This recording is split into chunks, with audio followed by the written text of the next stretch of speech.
अंतर ही काल का बदलना होता है।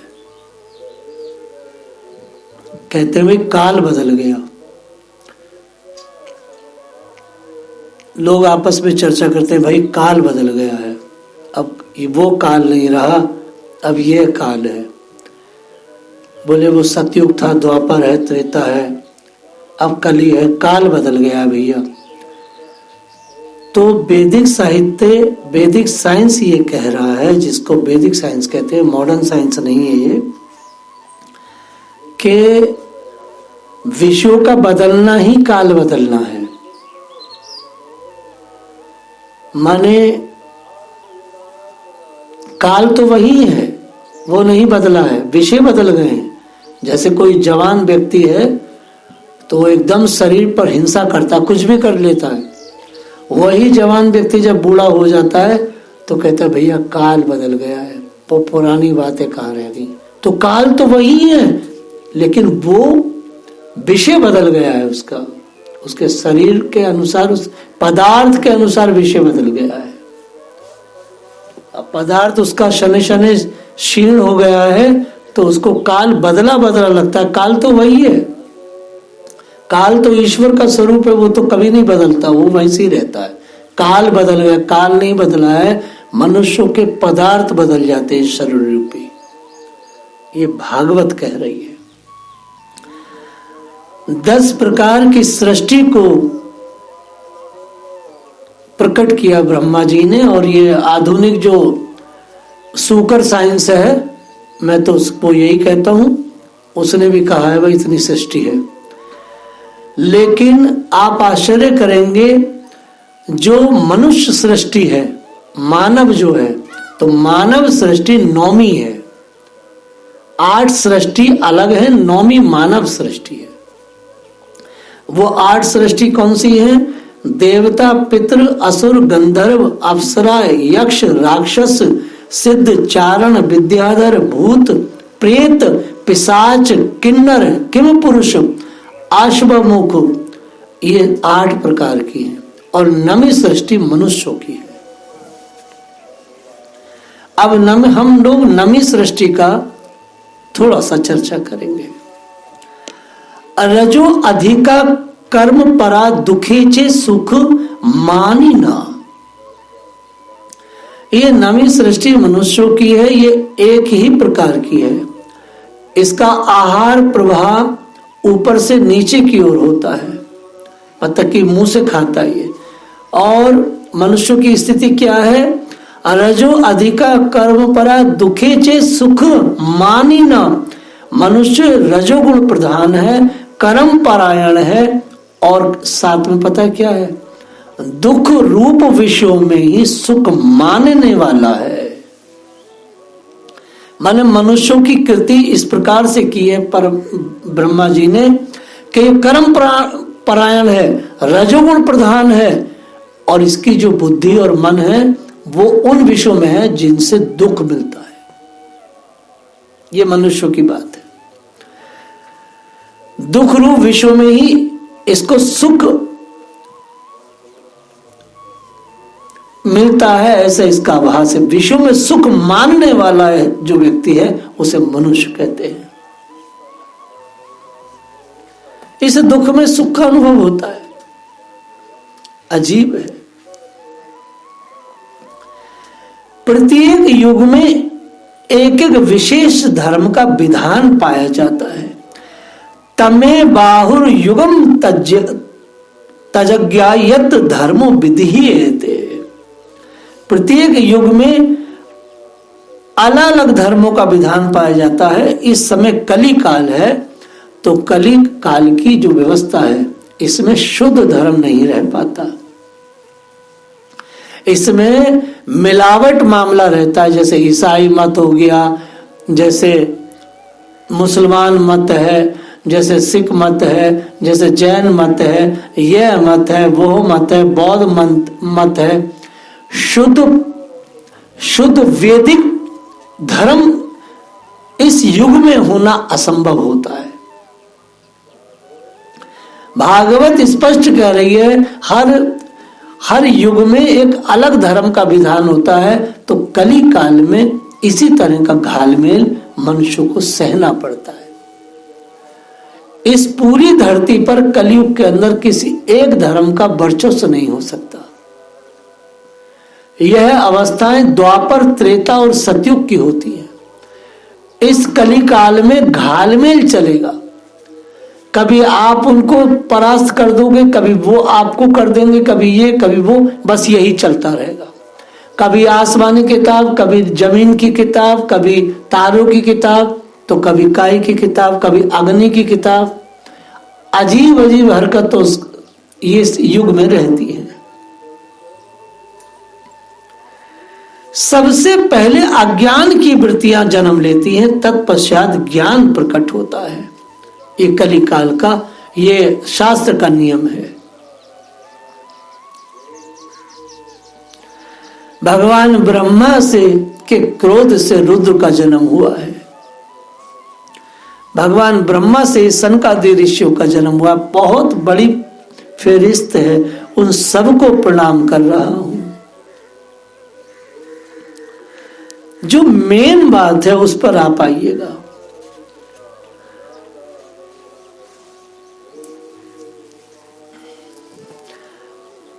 श्रुतस्य पुंसाम सुचिर श्रमस्या नन्मजसः सूर्यवीरिड, तो अर्थः यत् अयत् गुणानुश्रवण मुकुंद पदारविंदम हृदयेषु येषाम्। जिनके हृदय में श्री मुकुंद के चरणारविंद विराजमान है, उन भक्तजनों के गुणों को श्रवण करना ही मनुष्य के बहुत दिनों तक किए हुए शास्त्र अभ्यास के श्रम का मुख्य फल है। ऐसा विद्वानों ने श्रेष्ठ मत दिया है। आपने बहुत पढ़ाई की, आपने कोई किसी भी प्रकार की विद्या को अर्जित किया, लेकिन यदि आपने कोई विद्या को अर्जित किया और आपके हृदय में भगवान की भक्ति का प्रकट्य नहीं हुआ, यदि जो भी आपने विद्याएं अर्जित की, उन विद्याओं का फल तो केवल यही है। शास्त्र के अभ्यास का, आपने शास्त्र अभ्यास करके कितना श्रम किया, उस श्रम का मुख्य फल तो ऐसा ही है, पादार विंदम हृदयेषु येषाम्। सारी विद्याओं का फल तो केवल परमात्मा के श्री चरणों में लोही है। इसलिए विद्या को इस प्रकार से अर्जित करना चाहिए कि मनुष्य परमात्मा से दूर न हो जाए। अगर आपने विद्या को इस प्रकार से अर्जित किया कि आप मुख्य सूत्र से ही अलग हो गए, तो फिर वो विद्या नहीं, वह तो अविद्या है। वो तो अविद्या है।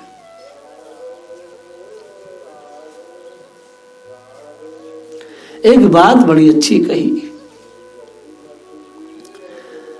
जब श्री ब्रह्मा जी से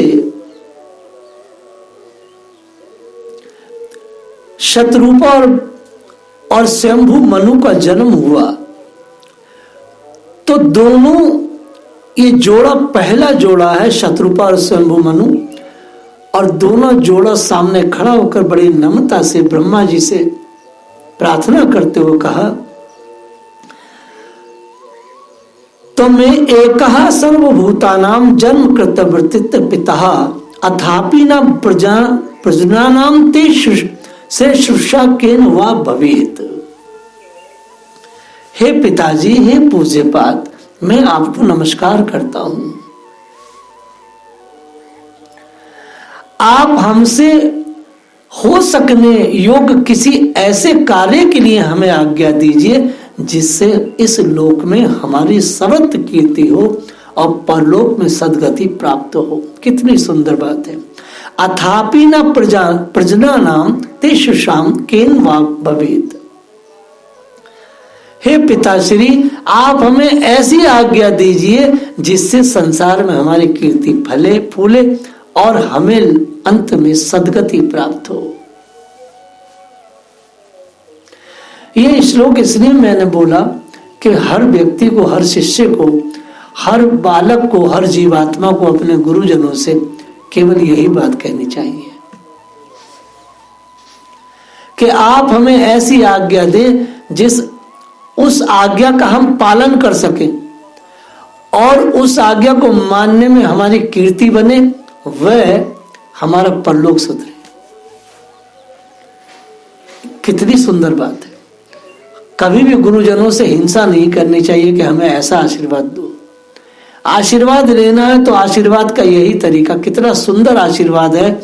मांग रहे हैं मनु शत्रुपा, हे पिताश्री आप हमें ऐसा आशीर्वाद दें जो हम कोई विशेष सत्कर्म करें, सर्वत्र हमारी कीर्ति फैले और परलोक में सद्गति प्राप्त हो। माने एक काम करें तो उससे दो चीजें प्राप्त हो, एक तो हमारी कीर्ति बने और हमें सद्गति मिले। पिताजी ऐसी आज्ञा दीजिए सर्वत्र हमारी कीर्ति हो और परलोक में हमारी सद्गति हो।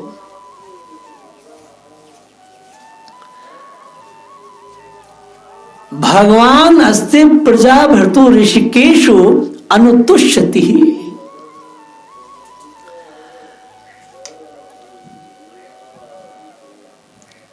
हे पिताजी आप हमें ऐसा आशीर्वाद दें। ब्रह्मा जी ने कहा पुत्र तुमने बहुत सुंदर बात कही। भगवान अस्ते प्रजा भर्तु ऋषिकेशु अनुतुष्यति। निश्चित तुमने सही कहा, जिन यज्ञ मूर्ति जनार्दन भगवान जिन पर प्रसन्न नहीं होते उनका सारा श्रम व्यर्थ ही होता है।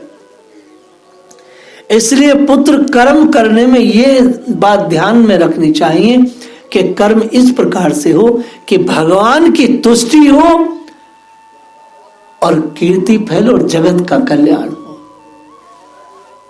जगत का कल्याण हो, भगवान की तुष्टि हो और परलोक सुधरे। एक क्रिया से इतने सारे काम सधे। तुमने सच कहा पुत्र, मैं तुम्हें वही बताता हूं।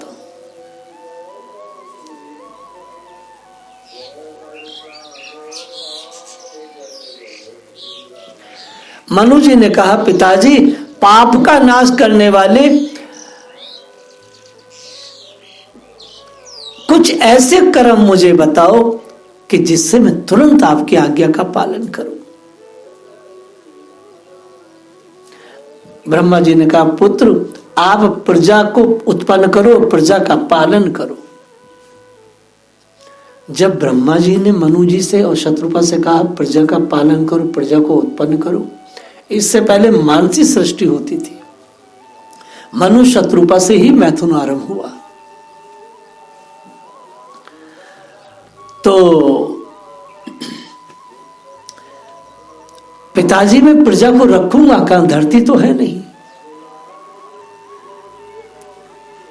तो उनको वास्तव में बहुत वेदना हुई कि ब्रह्मा जी को भी कि कहां पर रखें, क्योंकि धरती तो हिरण्याक्ष रसातल में ले गया था। अभी ये विचार कर ही रहे थे कि भगवान बारहा का प्रकट हुआ। बारहा तो कौन निर्गादंग अंगुष्ठ परिमाण कहा। ब्रह्मा जी विचार कर ही रहे थे कि उनकी नसिका क्षेत्र से अकस्मात अंगूठे के बराबर आकार का एक बारहा शिशु निकला। देखते ही देखते वो बहुत बढ़ गए। सबने उन्हें पहचान लिया, यह तो यज्ञ मूर्ति भगवान श्री नारायण है। सबने पहचान लिया।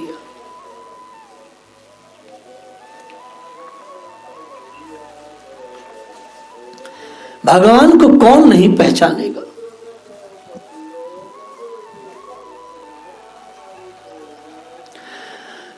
सर्वशक्तिमान श्री हरि ने अपनी गर्जना से दिशाओं को प्रतिध्वनित करके ब्रह्मा और श्रेष्ठ ब्राह्मणों को हर्ष से भर करके देखा। अपना खेद दूर करने वाले मायामय बाहरा भगवान की गुरगुराट को सुनकर जनलोक, तपोलोक, सत्यलोक निवासी मुनिगण तीनों वेदों के परम पवित्र मंत्रों से उनकी स्तुति करने लगे। अब देखिए बड़ी सुंदर बात, भगवान के स्वरूप का वेदों में विस्तार से वर्णन किया गया है। उन मुनीश्वर ने जो स्तुति की, उस वेद रूप मानकर भगवान बड़े प्रसन्न हुए और एक बार फिर गर्ज कर देवताओं के हित के लिए गजराज की जैसी लीला करते हुए जल में घुस गए।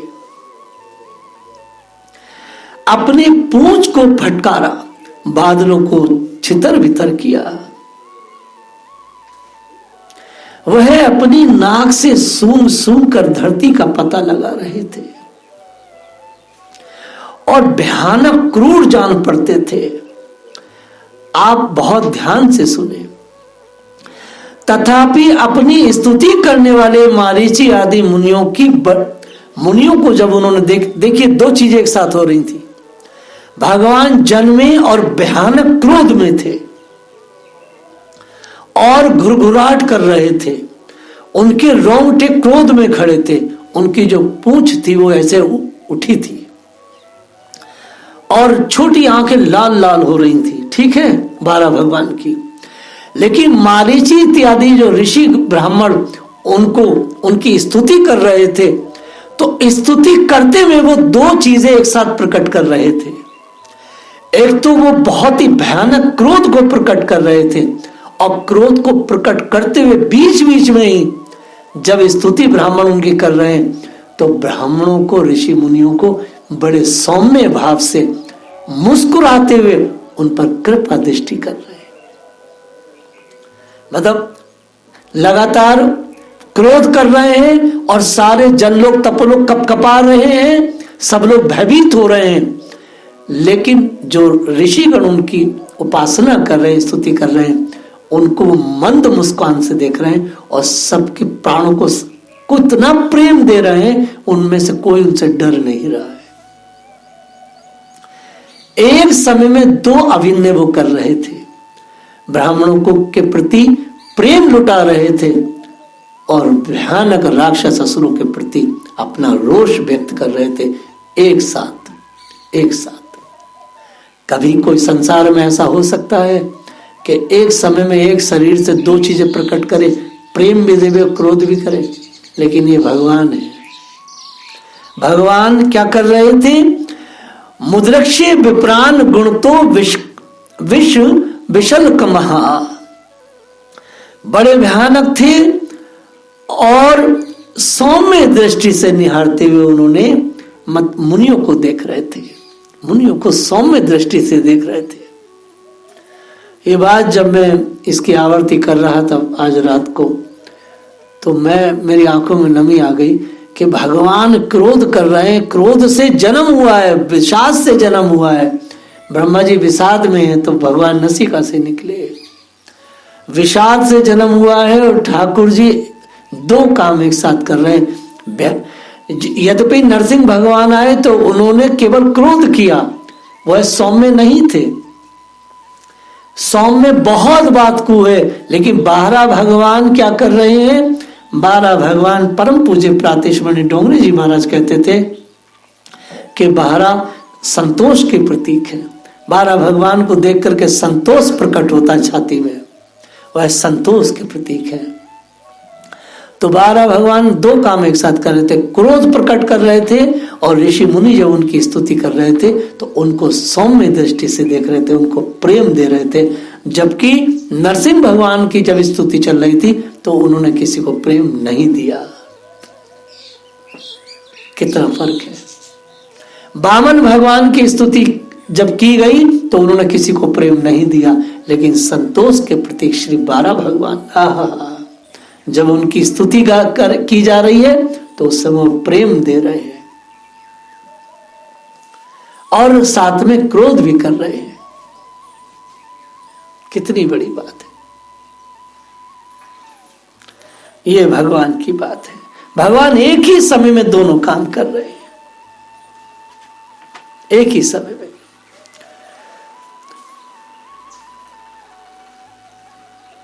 श्रीमन नारायण नारायण नारायण, श्रीमन नारायण नारायण भजमन नारायण नारायण नारायण, भजमन नारायण श्रीमन नारायण नारायण नारायण।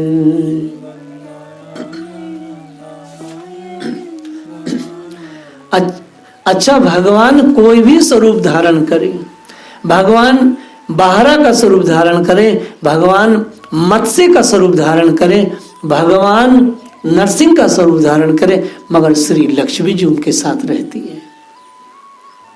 भगवान हे गरीब का स्वरूप धारण करे, श्री लक्ष्मी जी कभी उनका साथ नहीं छोड़ती। वो कभी नहीं कहती ये आपने सूकर का रूप क्यों लिया, आपको शर्म नहीं आई, लेकिन वो उनके साथ रहती है।